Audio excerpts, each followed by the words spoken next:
Olá! Bora mergulhar de cabeça em um dos pilares da fé cristã, que é a ressurreição.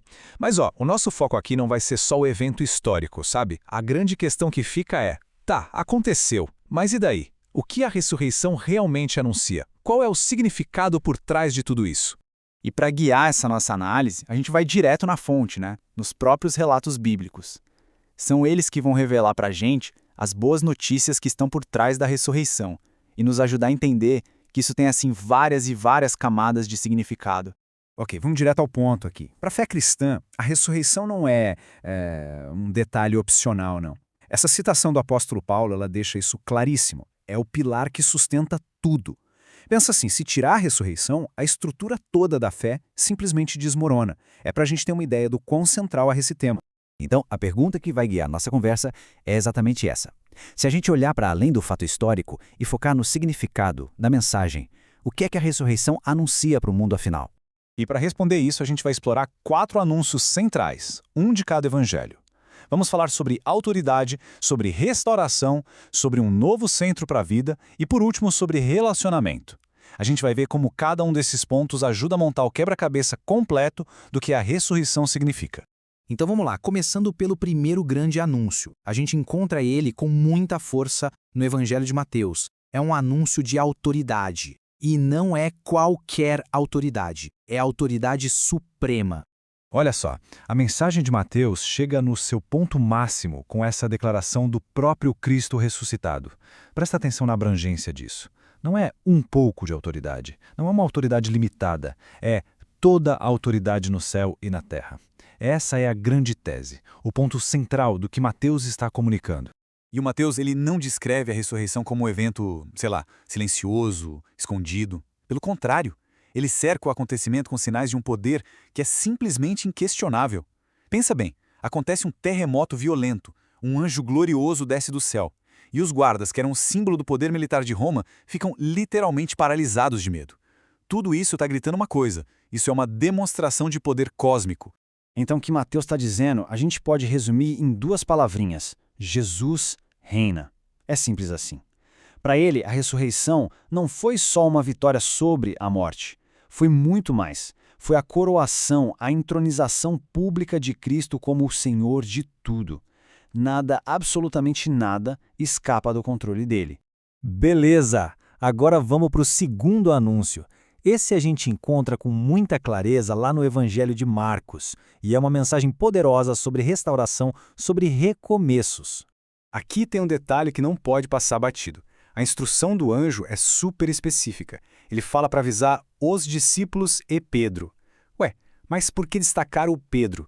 Logo ele que tinha negado Jesus publicamente 3 vezes? Pois é, esse pequeno detalhe é a chave para entender a mensagem de Marcos. E aqui o contraste fica gritante, né? De um lado a gente tem o fracasso Pedro, um discípulo completamente quebrado pela negação, e do outro lado, a restauração.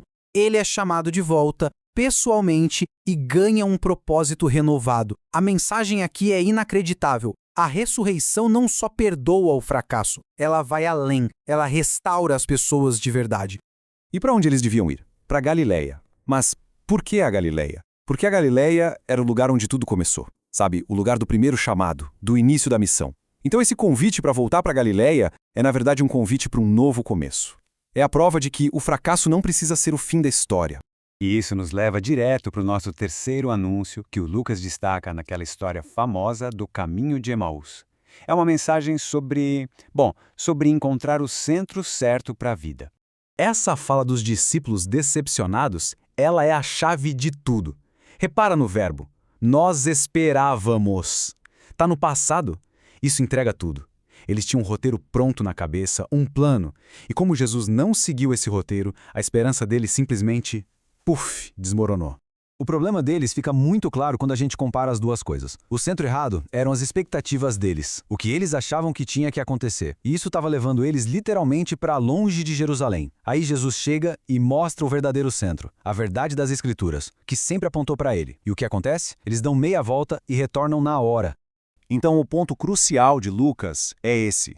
A ressurreição chega para reorganizar a nossa vida. Muitas vezes o problema não é negar a Cristo, mas colocar ele de lado, na margem, sabe? A mensagem aqui é que ele não é só uma parte da vida, um cômodo da casa. Ele é o centro, a fundação. E é a partir dele que todo o resto ganha sentido. E finalmente, chegamos ao nosso quarto e último anúncio.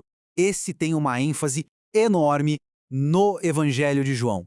É a ideia da ressurreição como um convite para um relacionamento pessoal. O João, ao longo do relato dele, parece que está sempre fazendo essa pergunta. Afinal, a ressurreição é só um fato histórico para a gente acreditar, tipo uma data no calendário? Ou é um convite pessoal, algo para ser recebido? E a história da Maria Madalena lá no jardim, nossa, ela responde isso de um jeito muito poderoso. Pensa na cena. Maria encontra Jesus ressuscitado, mas ela não o reconhece.